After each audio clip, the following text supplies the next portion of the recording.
how does my audio sound? Well, most of you probably aren't even on yet, so you won't even be able to answer that question. Um, I guess I'll find out when people start listening and let me know. Let me check the. Okay, that is on. I will look at. Yeah, it looks like I'm on. So, yep, I'm just going to start talking here, give my thoughts on the finale, not just the finale, but the whole series, and have a few notes because I would totally forget to talk about something if I don't make notes for myself. But um, overall, I will give the show, the whole series, a I will give it a very good, not great, but very good rating. If I was giving it stars, I would say either four. It depends. At times it was a five, and at times it was a four. So I guess a 4.5 would be bare, not bare, but fair. But at the same time, it wasn't consistently a five enough. So I would just say a four. Um, it wasn't bad at all. I don't really care what the haters often said, and I will go through a few of those tweets that I have seen. And of course, you've probably seen the videos if you've been on YouTube. Um, there's been um, a lot of anger, a lot of what should I call it? A lot of hate. That's what I call it, hate. A lot of hatred for the decisions that were made, and some of the creative decisions, and really a lot of the hate is about things that don't even have to do with the show. It's about Lucasfilm and the history of Star Wars under Disney, and people are carrying that over and taking it out on this show. But um, the show itself is it's fine. Um, I understood, in my opinion, the the character motivation was explained clearly. I don't agree that it was murky at all. I think it was made plain, simple. Um, we saw him. I mean, a moment that people had been wanting to see in live action for so long, and that was him climb out of the Starlight Pit. We got to see that, and so I think that alone would put would make the first episode great.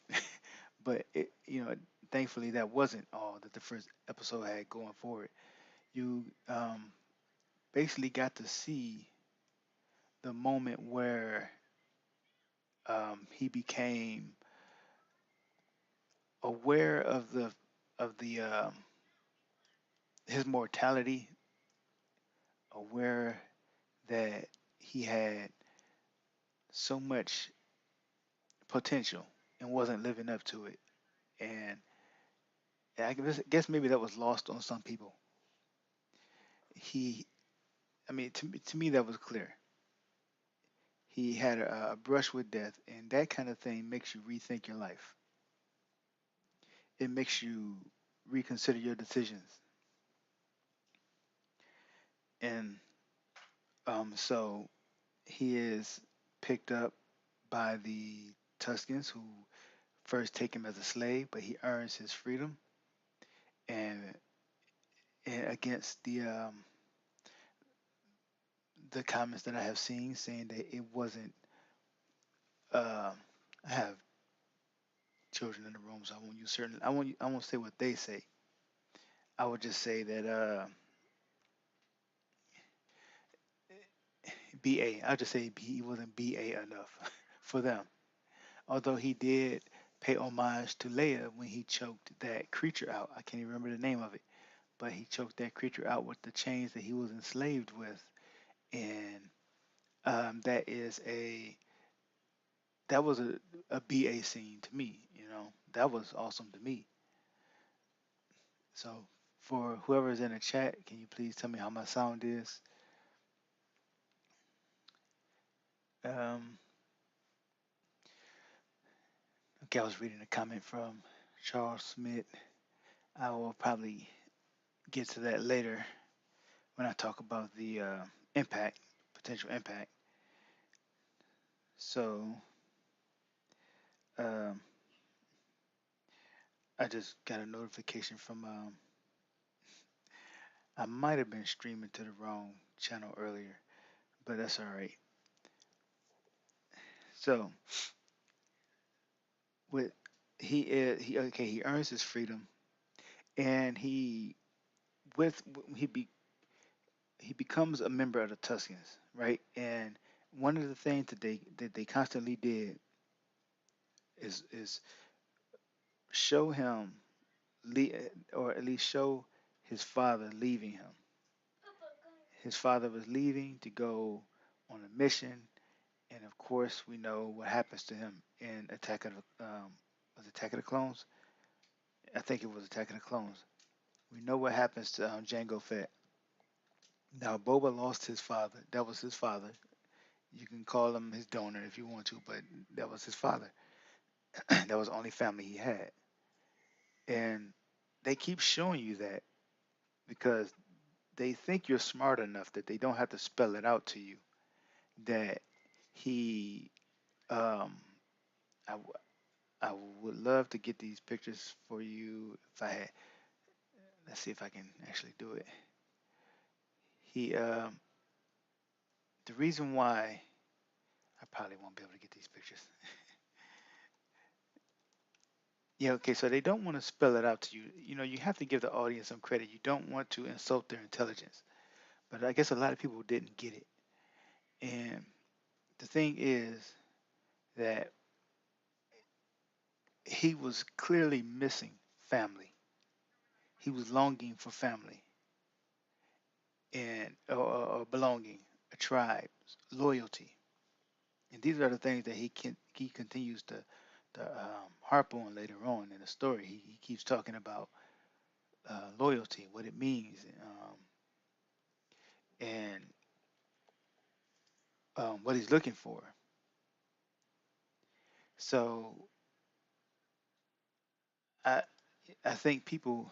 Okay, I'm gonna put this link in the chat really quick, and not the chat. I'm sorry, but this window, and I'm gonna show a few images this way.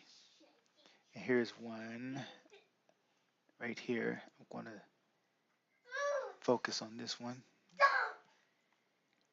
So he was missing family. He was missing loyalty. He was missing a place, or let's say a sense of belonging somewhere to someone, with someone, things like that. And again, the creators, they don't want to spell stuff out to you because the you have to respect your audience. You have to um, not insult their intelligence. So maybe they were disappointed with the reaction to the story that they told because a lot of people didn't get it. They couldn't understand what Boba was going through, how he was feeling, what he was longing for. Um, if they had him explain it, then people would have said he was talking too much. But they did a lot of visual storytelling, and you see what he was missing. You see what he needed.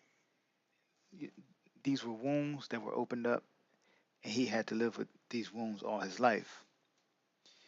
Now, I think I think they told a beautiful story because well, some of the imagery of him going to the tree and breaking off a branch when he went on this what do you call that that walk he went on after the lizard went up his nose and he found himself in the Sarlacc pit. He was sort of wrestling with something, he was wrestling with um, he was a survivor basically, and you could just see him wrestling against the Sarlacc inside the guts, and wrestling with the tree as sort of like the death and rebirth, sort of. Maybe there's a comparison there with death and rebirth. Maybe that's what the symbolism was. And so the thing is though, what they showed was they always had him in a Bacta tank when he would have these flashbacks. And and while he was in the Bacta tank, he's healing. His physical wounds are healing, but he's remembering his time with the Tuscans. And when he is with the Tuscans, it's his internal, spiritual or mental wounds that are healing. So the Bacta tank was giving us this um, way to to again visual storytelling to show that he was healing during his time with the Tuscans, and people are trying to figure out why is he changing. He's changing because he was wounded before. He was wounded. The Boba Fett that you saw in Empire Strikes Back was a wounded man. He was a man who was hurting, who was injured by the loss of his father and not having a family to belong to, and he was being healed in the Bacta tank and healed with the Tuscans.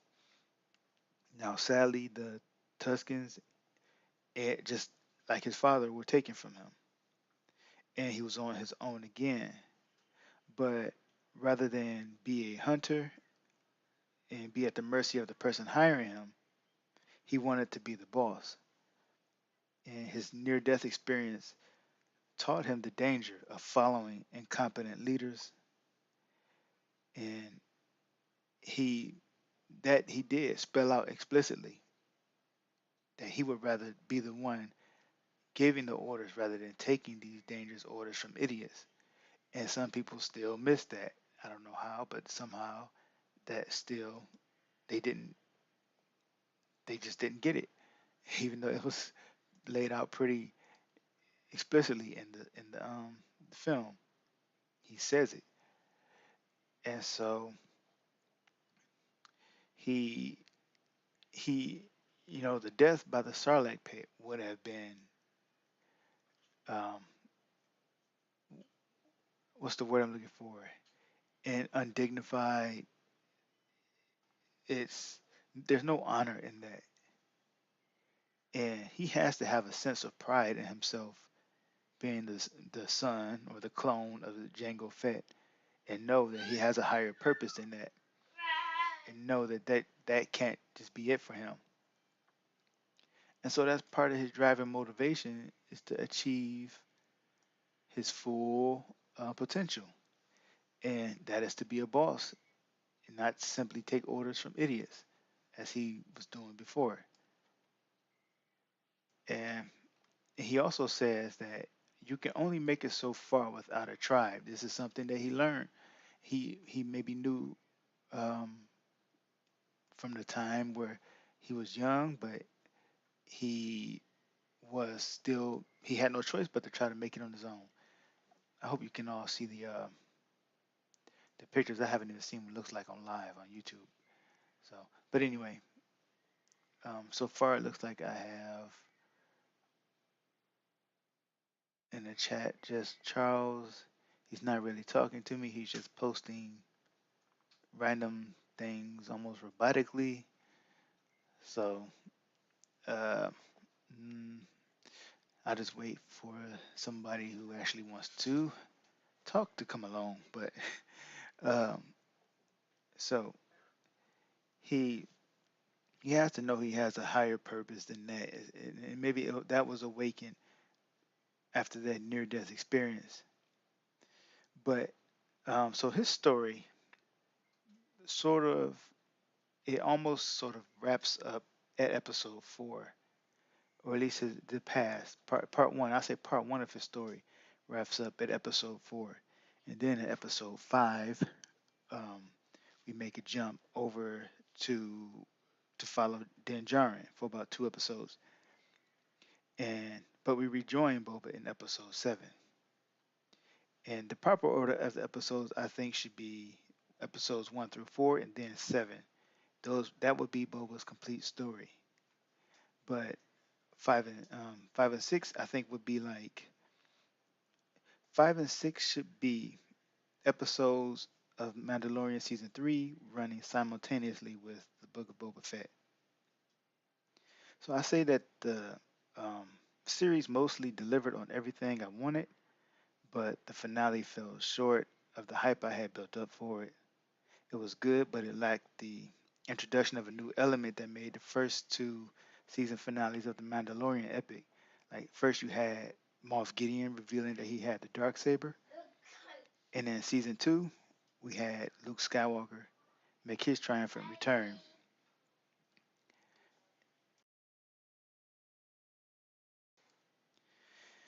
And but especially considering this was Boba Fett show, I think it seemed natural to hope that there would be a big cameo from Han Solo.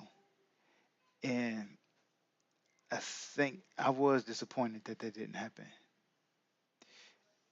I think it would have been sweet to find, or for Fett to meet Solo, and for Solo to actually be furious and in disbelief that he's alive. Then um, Fett sort of just tells him, "Look, no hard feelings. It was just business. It was just business." He said that maybe twice during the show before, and I'm pretty sure that would be his words to Han Solo when he meets him. No hard feelings, mate. It was just business. Um, so, but maybe they're saving that for later. I think I think Luke almost for sure will appear in Ahsoka. So maybe we'll get Han, Luke, and Leia together at some point. If not Ahsoka, maybe in Mandalorian season three, or I mean, I'm pretty sure it'll happen. And even though they didn't show the moment where Grogu makes his decision, and that brings me to something that stood out as a weird thing about Episode Seven. Luke sending the Luke sending R2 with the X-wing to drop off Grogu instead of bringing him, escorting him himself. That struck me as extremely odd, and I want to say that that was probably not originally the way it was supposed to go. Um, and that stuck out to me that maybe Luke was supposed to be there with him, but at the last minute they decided to change that. Um, I don't know. Yeah, hopefully they have something better in store. Hopefully they changed it for the better, and we'll see in the future why. But yeah, they didn't show him make the decision, but I guess we are to believe that he took the chainmail and went back to Jindarin, Dinjarin, and I pretty much believe that was going to happen anyway. But he will. You can't just introduce Yoda's lightsaber and not have him get it at some point. So he will. I believe he will become a student of Luke's, and he will become a Jedi. He will become his first student, but just not immediately. They're gonna stretch this out some. John Favreau and Dave Filoni, they're in for the long haul. They're not in a rush. The fans are impatient. The fans want everything to happen now. They want it to happen immediately. They want instant gratification, and that's part of their problem with the show. The show wasn't giving them enough instant gratification. But if for people who are patient and willing to let the story play out, I think it's a good show. You're not going to find, of course, you're going to find some cheesy moments or maybe some things that maybe kind of look goofy to you, but Star Wars is full of goofy stuff. If you look back at not just the prequels, well, especially the prequels, that like goofiness, and the Phantom Menace goofiness was turned up to 11. And I don't know how people can look at Star Wars now and see a goofy moment in it and say that, um, oh, speaking of which, some of those, well, I am actually running out of time, so I don't even have time to get to some of the haters' comments, but um, people saying that Rodriguez shouldn't direct Star Wars again because of a goofy moment. because of an actor doing something like a silly spin when, as most people who've been watching Star Wars for a long time know, it was full of goofy moments and silly things like that. So I really don't know where these people get off acting all brand new as if that had never been in Star Wars before, and knowing that, okay, going back to these characters again, the uh, the the modders with their fancy colored bikes. Who's to say they aren't from? Who's to say they haven't actually been exposed to the culture of Coruscant and maybe wanted to mimic that, or maybe it's sort of like, maybe that's just sort of cosmopolitan or whatever, and they, I don't know if that's even the right word, but they wanted to mimic it. But anyway, um, I think the show by itself was good, and it should reflect positively on Robert Rodriguez, the work that he did on it. And the problem is, though, is that the fans seem to have, or the people, a certain section of the fans seem to have an idea about the way Star Wars should be. And typically, it seems like if it's not grimdark, they're not happy with it. And Star Wars has never been that way. When was Star Wars ever? Star Wars was never as serious as the fans are taking it, or they seem to be taking it. So I really don't know what to say for these people. And hopefully, the suits or the people who make the decisions that matter are looking at the feedback that matters and looking at the statistics and the numbers that matter, and not looking at the angry comments from fans that don't really matter at all, or of the fans who, again, consider themselves experts when the truth about Star Wars, that when the truth about Star Wars actually contradicts their narrative and their opinion about it. So I don't know. That's pretty much all I wanted to say. Let me read some of the comments here. Um, I'm going to go through and read. See, Vladdy's in the chat. Um, oh, and there's Charles. All right. And Charles says he's listening. And let's see, I'm just taking a screenshot. Okay. Well, anyway, there isn't a whole lot to respond to. So, um, been on for about almost 30 minutes. I think that's a good time to wrap it up. Don't want to make it too long. So, I hope you could all hear me clearly. And um, there's a question from Vladdy. When is this pitch happening? Rodriguez said that it was. Rodriguez said that after the show, he would, or after he delivered, he would um, figure out a pitch, get together with Cameron to figure out a pitch. So that's all we know. But anyway, so I'm gonna go ahead and bring this video to an end. So thank you all for